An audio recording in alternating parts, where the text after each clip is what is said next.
The screen froze for a split second, and there he was, Luke, not a day older than the ghost I'd buried in my mind 30 years ago, his blue eyes locking onto mine through the pixelated haze of a corporate Zoom grid. "Jonathan," he whispered, his voice cracking like thunder in my chest, the kind of sound that rips open old wounds you thought had scarred over. I dropped my coffee mug, the ceramic shattering on the hardwood floor of my Brooklyn apartment, shards scattering like the fragments of my carefully rebuilt life. Because in that moment, the boy who'd vanished without a trace in the summer of '95 wasn't gone anymore. He was right there, staring back, demanding I remember everything I'd sworn to forget.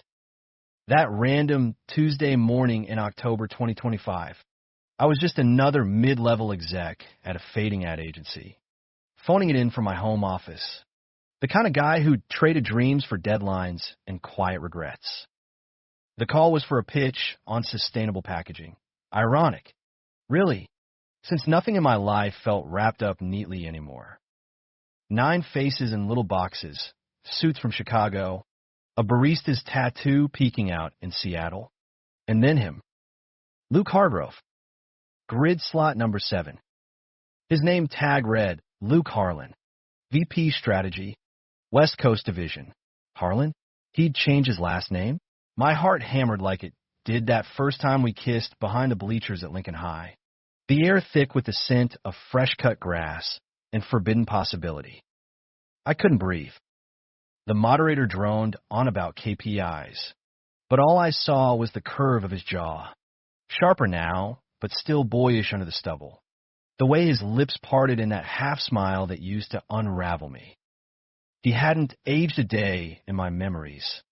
Frozen at 19. All golden retriever energy and secrets we whispered under starlit skies in rural Ohio. But this Luke, 49 now, like me, had lines etched around his eyes from laughs or losses I didn't know. A silver streak in his hair catching the California light filtering through what looked like floor-to-ceiling windows behind him. He tilted his head, mouthing my name again, silent but seismic. I hit mute, my finger trembling, and typed in the chat, "Luke, is that really you?" His response popped up instantly, "John? God, we need to talk." After this, the rest of the hour blurred into static. I nodded at slides I didn't see, scribbled nonsense notes. My mind a whirlwind of '95, the bonfires on Lake Erie, his hand slipping into mine under the blanket of a pickup truck bed, the world feeling infinite until it wasn't. We'd been each other's everything.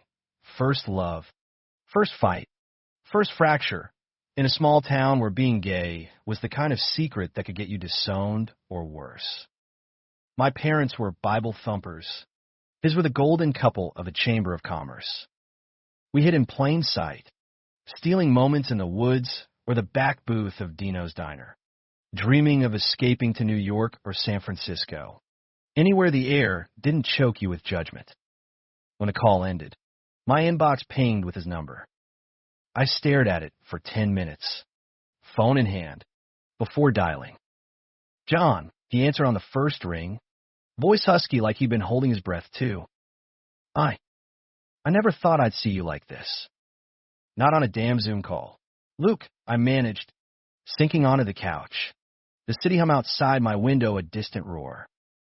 "What the hell happened? You just disappeared. Left me that note. I'm sorry.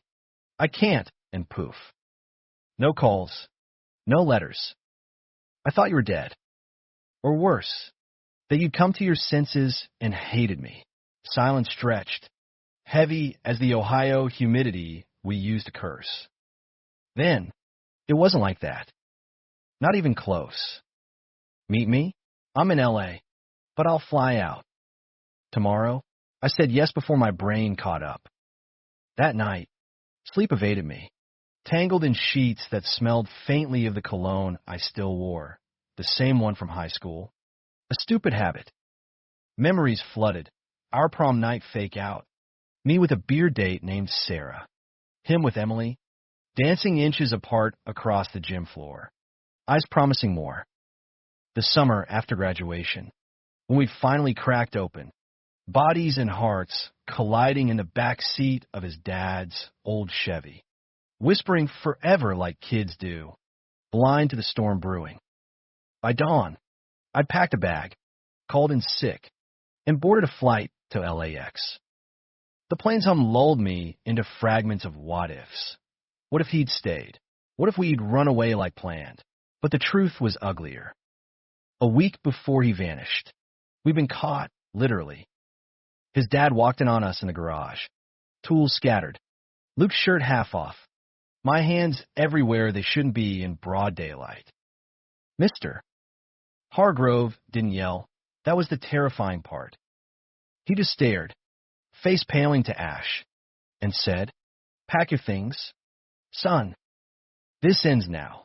Luke begged me to wait, swore he'd handle it. But 3 days later, the note was slipped under my door, and he was gone. Rumors swirled. Juvie, military, suicide. I drove to his house. It was empty. For sale sign up like a gravestone. Touching down in L.A. felt like stepping into a dream or a nightmare.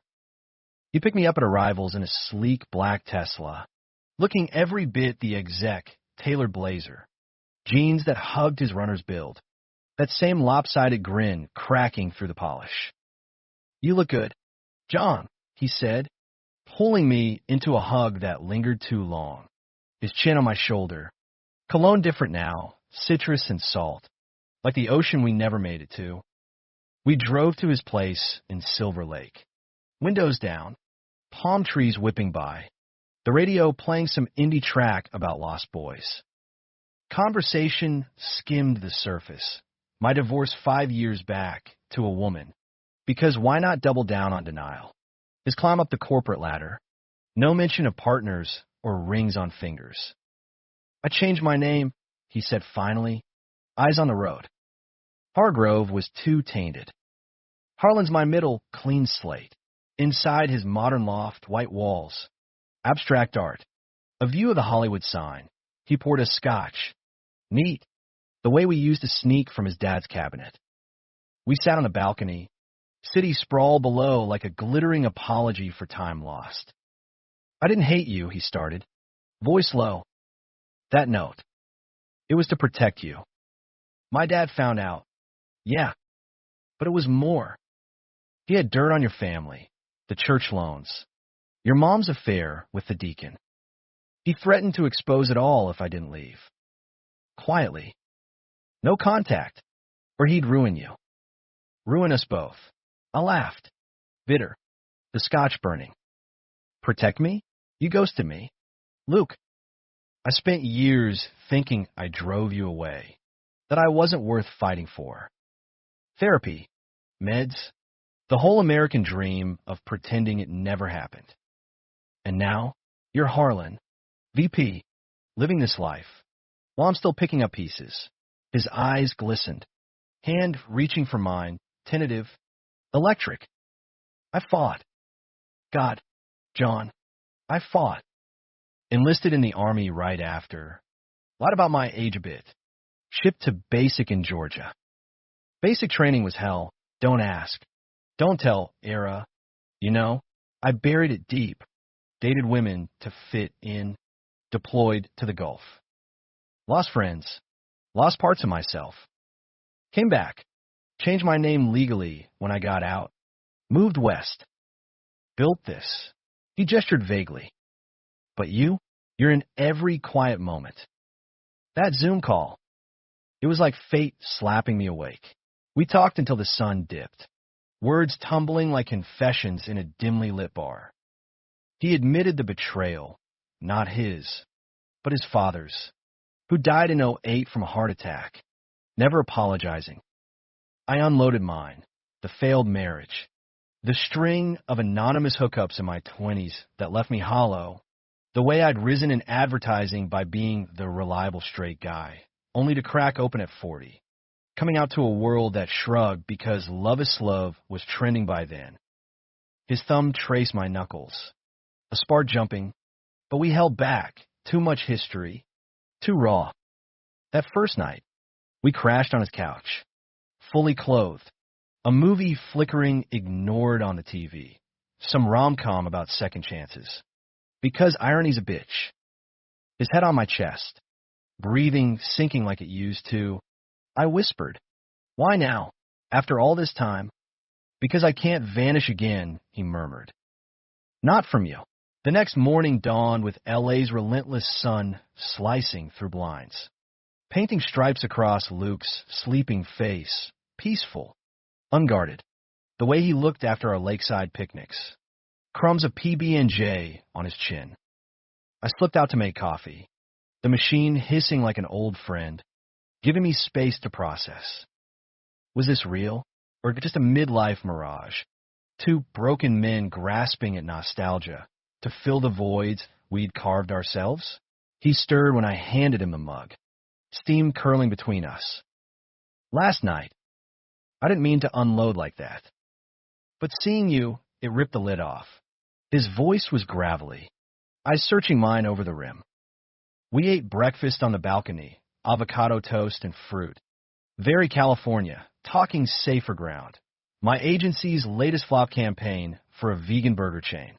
His role steering mergers in green tech. Laughter crept in, tentative, like sunlight after rain. "Remember, mister, Wilkins' history class?" he asked, grinning. "You drawing caricatures of him as a pilgrim with a beer gut?" I snorted, the memory sharp. "And you passing notes with fake love poems from Abigail Adams." God, we were idiots. Happy idiots. His smile faded. Until we weren't. The elephant lumbered in, the deeper scars. After coffee, he led me to his study, a minimalist space with bookshelves groaning under business tomes and, tucked on a high shelf, a shoebox I knew instinctively was ours. He pulled it down, dust motes dancing, and lifted the lid. Inside, our senior rings tied with twine, a faded Polaroid of us at the county fair, arms slung casual, eyes screaming secret, the crumpled note I'd written him before he vanished. "You're my compass." "Luke, don't lose north." My throat tightened. "You kept all this?" Every scrap. He sifted through, fingers lingering on a pressed wildflower from our spot by the lake.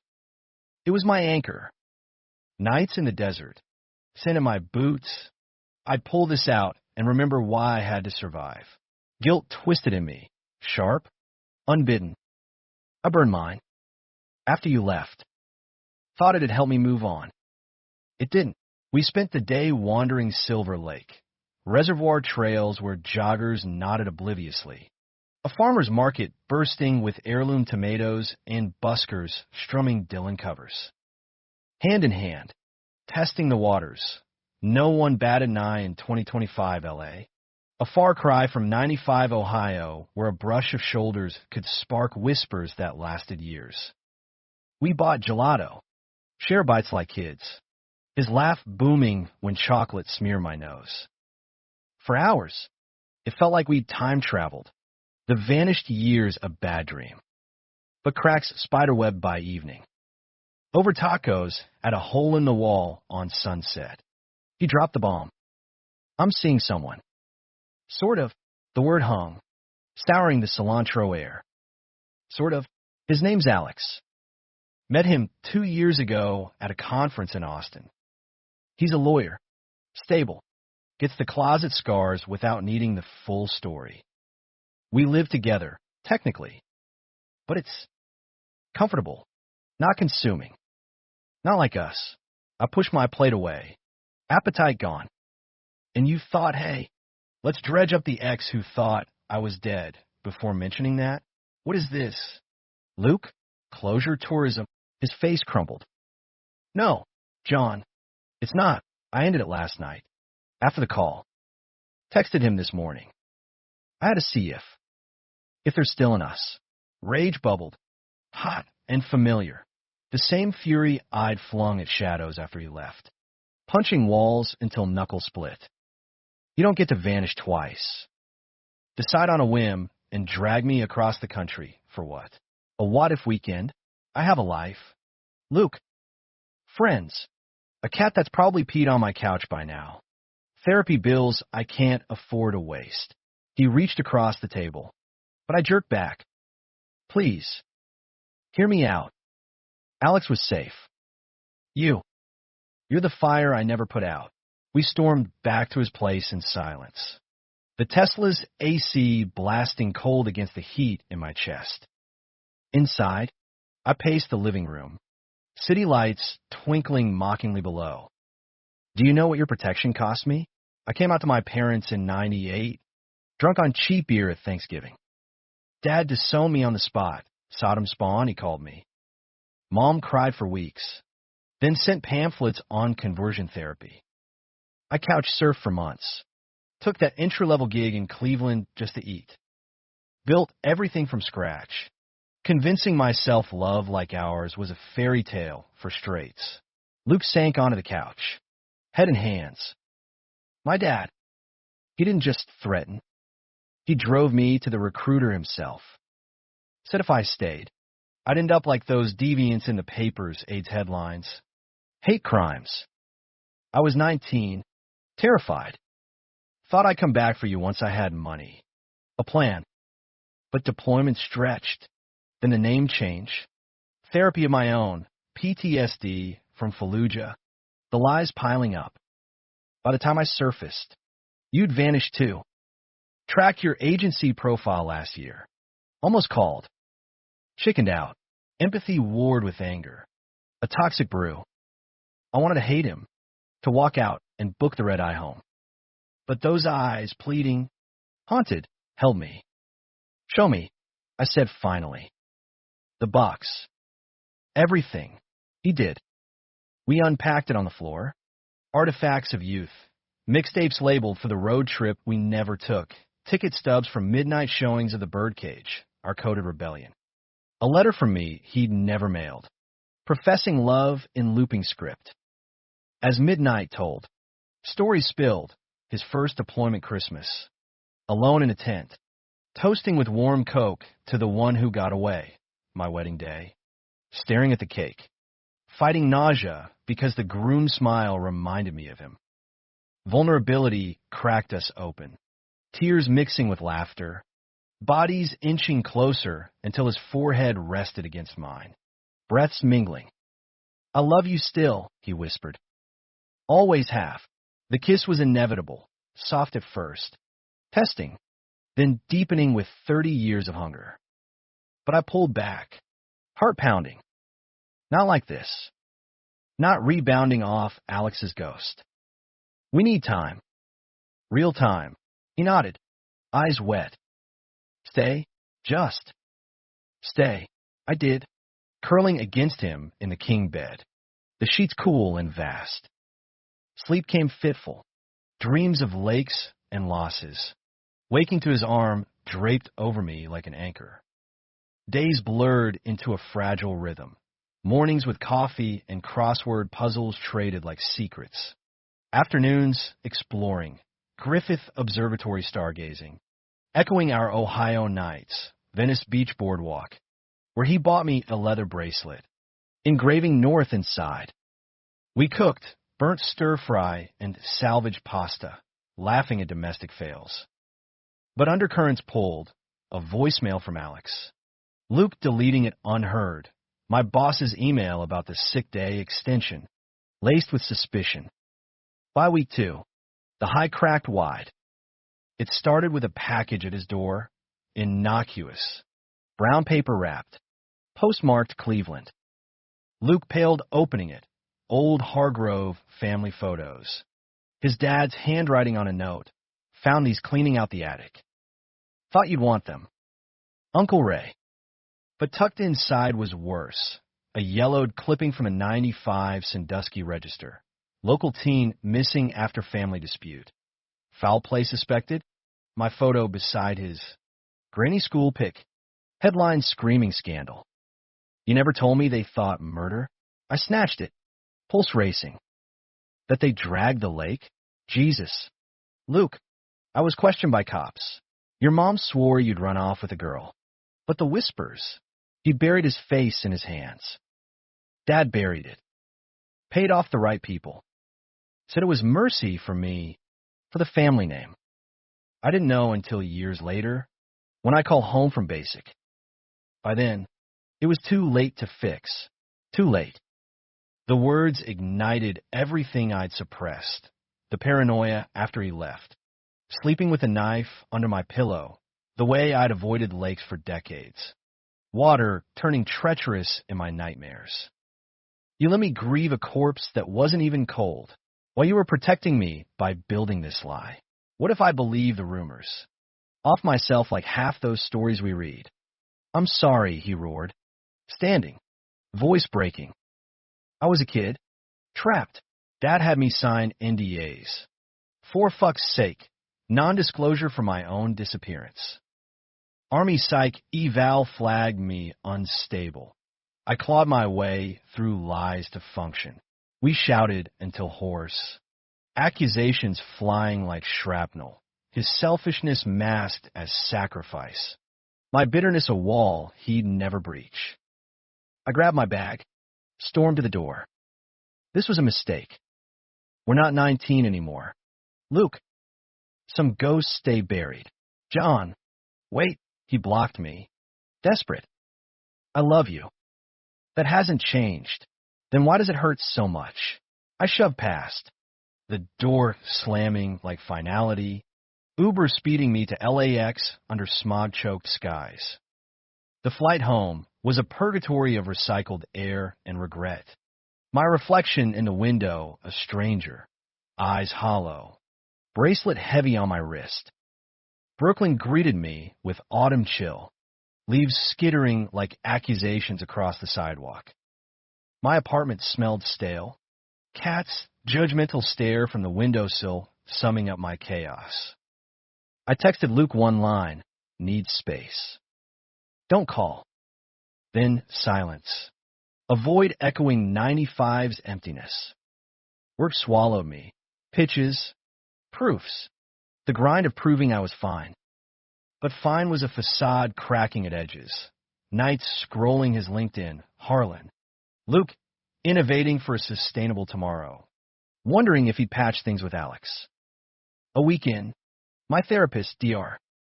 Elena, sharp as a scalpel, probed gently. This Luke. He sounds like unfinished business. But reopening old wounds. Is it healing or hemorrhage? Both, I admitted. Voice thick. He vanished to save me, but left me drowning. Now he's back, and I want to hate him. But God, Elena, that pull, it's like gravity. She nodded, jotting notes. Decide for you. Jonathan. Not the boy he was, or the man you fear he'll become again. Decisions. That's what adulthood doles out. Forks in roads lined with what-ifs. I dove into distractions. Gym sessions pounding out fury on treadmills. Brunches with my queer book club, discussing Baldwin's Giovanni's Room. Irony thick as the mimosas.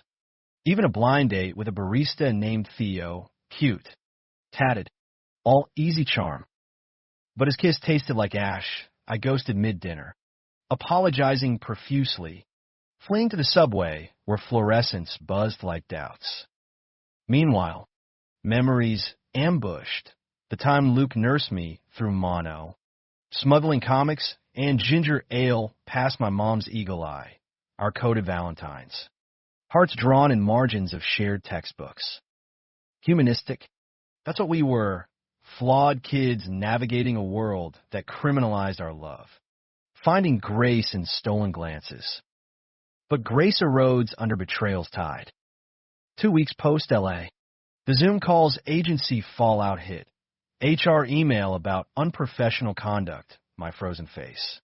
Shattered mug, audible. I laughed it off, but it gnawed, echoing Dad's disdain. The church's whispers. That night, wine loosened. I call my sister, Mia, the only family tie left after Dad's stroke in 15, softened him just enough for a grudging Christmas invite. John, it's late, she yawned. Kids' toys clattering in background. Remember Luke Hargrove? From high school. Pause. The runaway? Mom still prays for his soul. Why? I spill the call. The trip. The blowout. She listened. Rare silence from the family peacemaker. John, you deserve more than ghosts. But Dad kept a box of your stuff after you left. Letters from him. I think. Never told you. My pulse spiked. What letters? Come over tomorrow. But promise, no drama with the kids around. Sleep evaded again. Mind racing to Ohio, a place I'd fled like a crime scene. Now call me back. Morning found me on a train to Cleveland. Autumn foliage blurring like watercolors. Heart a drumbeat of dread and hope. Mia's house was suburbia incarnate. Minivan and drive. Crayon art on fridge. The scent of apple pie baking, Mom's recipe. A reluctant inheritance. She hugged me tight. No questions. Leading to Dad's old den. The box sat dusty on a shelf. My name scrawled in his shaky hand.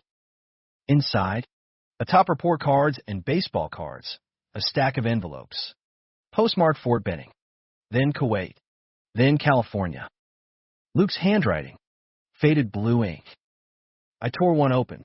Dated September 95, John, basics breaking me. But thoughts of you glue the pieces. Dad says no contact, but screw him. I'll be back by Christmas. Wait for me. Love, El. Another. 97. Desert nights are endless. Heard about your folks. I'm sorry. This was a joke, but you're my truth. Marry me someday. El. Dozens. Spanning years, a lifeline he'd thrown. Intercepted by my father's bigotry. Dad, in his final lucid days, must have hidden them. A twisted mercy to save me from temptation. Mia watched, eyes soft.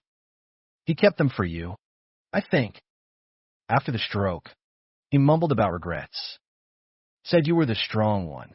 Tears blurred the ink. Betrayal layered.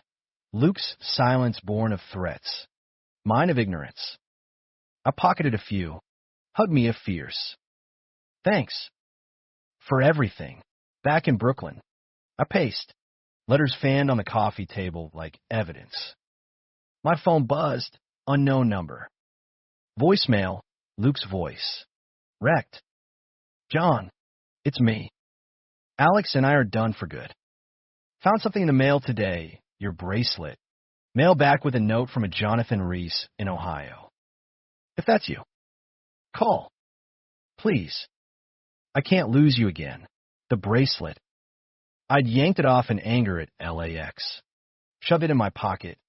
Forgotten. It must have fallen in the Tesla. Pocketed by lost and found. Rerouted via some cosmic joke. I dialed. Heart in throat. John. He sounded wrecked. Like he'd aged a decade in weeks. Read the letters, I said.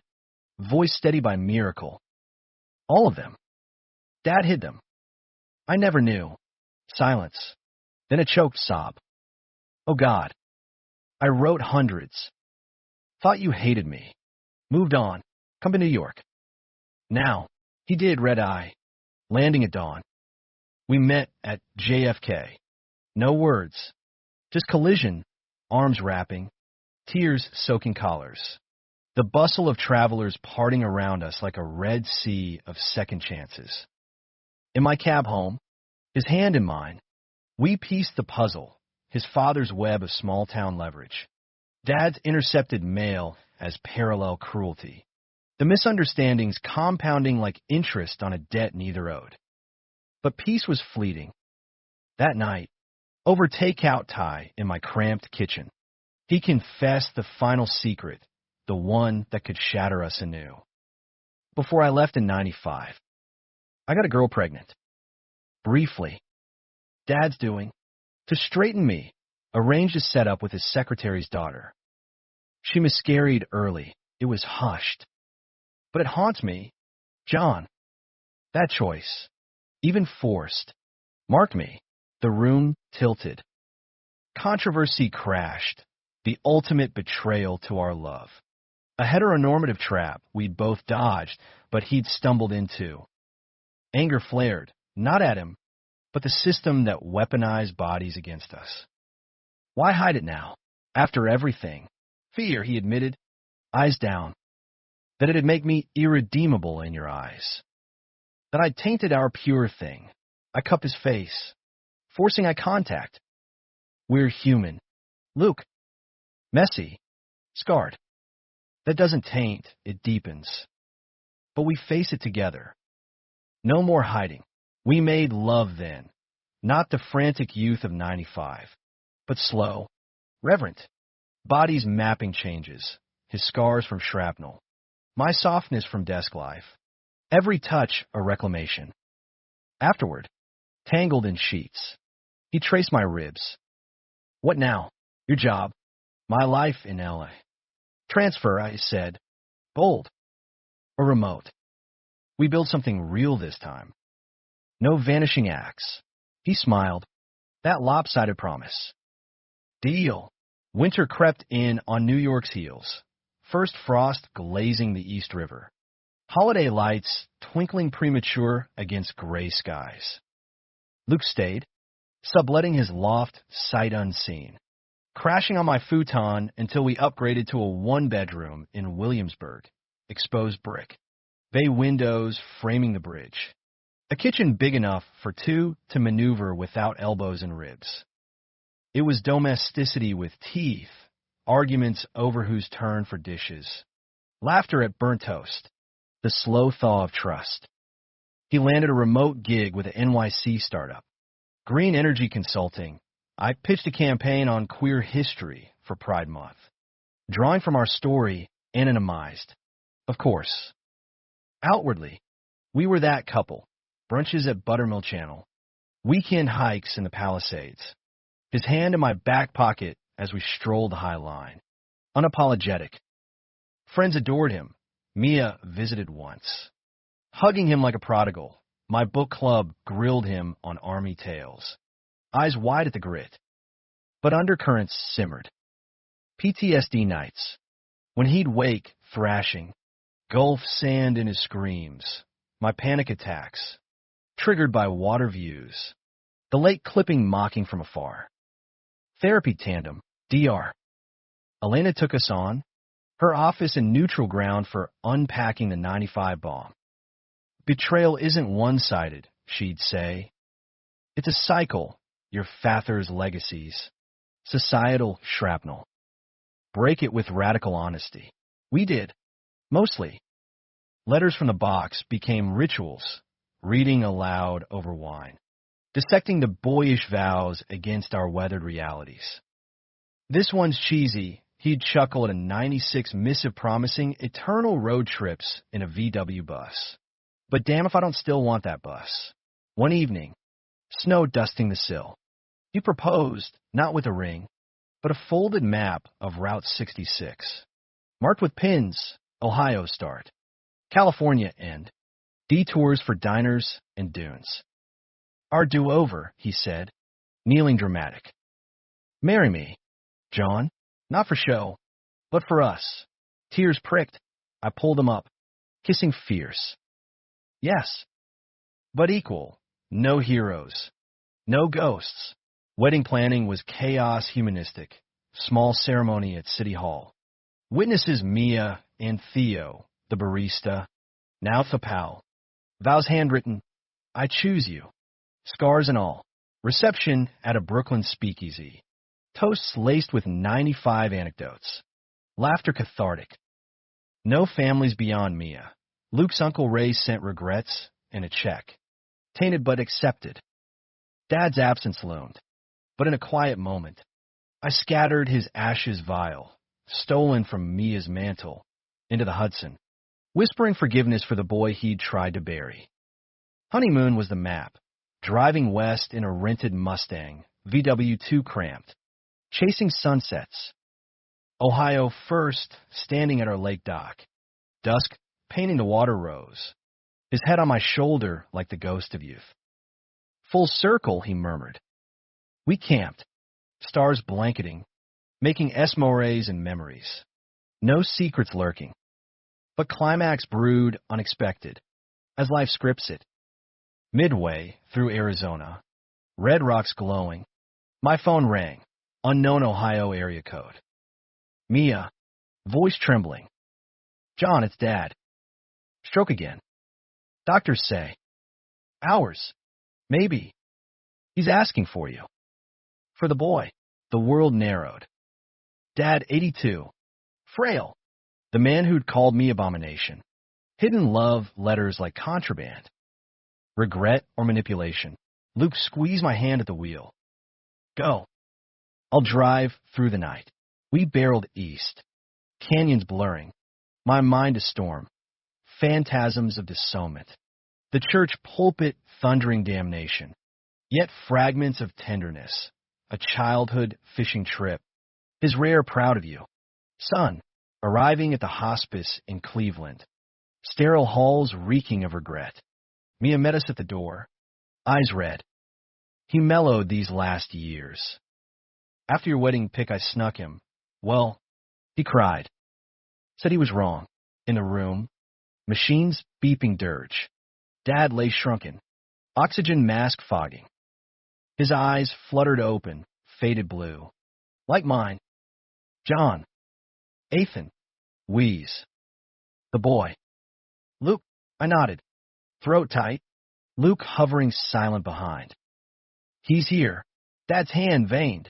Trembling. Reached. I took it. Pulse faint. Forgive. Hid letters. Thought. Saving you. From hell. Cough. But love. It's grace. Yours. Real. Sorry. Tears spilled.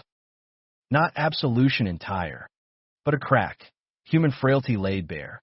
The bigot's son seeking mercy. I forgive you. Dad. Rest now. He slipped away at dawn. Snow falling soft outside. Luke's are my anchor.